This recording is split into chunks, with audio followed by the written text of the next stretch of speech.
Living Emunah by Rabbi David Asher, Part 7. No regrets.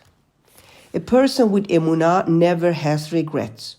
Rather than dwell on the past and on what might have been, he accepts the outcome without frustration or distress.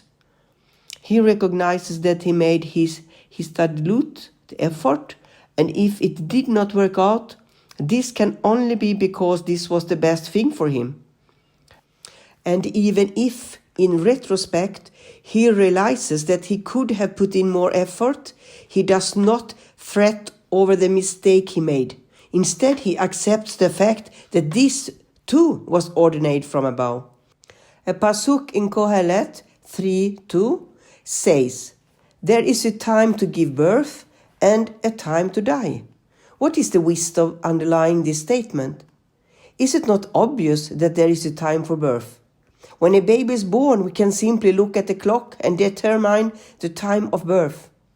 What is the profound message in King Shlomo's teaching, "There is a time to give birth"? I heard a beautiful explanation of these words from Rabbi Pesach Eliyahu Folk, that he had told a young couple who were married for several years without children. They went to doctors and underwent numerous treatments, and they also prayed tearfully, but to no avail. As the years went by and their prayers went unanswered, they grew despondent. 10 years after they married, they heard that a certain renowned tzaddik, who was known for the power of his blessings, was visiting their neighborhood and would be staying very close to their home. The wife turned to the husband and said, "Look, the tzaddik is coming practically to our door. Why not go and receive a bracha from him?" The husband agreed, and he went to the tzaddik, who assured the man that he would be blessed with a child within the year. And sure enough, his bracha was fulfilled. Seeing that all it took was a bracha from the tzaddik, the wife felt very frustrated. "What were we thinking all this time?" she said to her husband.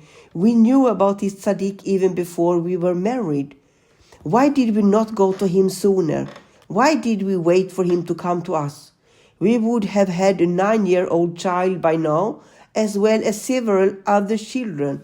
All those years of aggravation and anxiety could have been avoided." The husband explained that she was mistaken.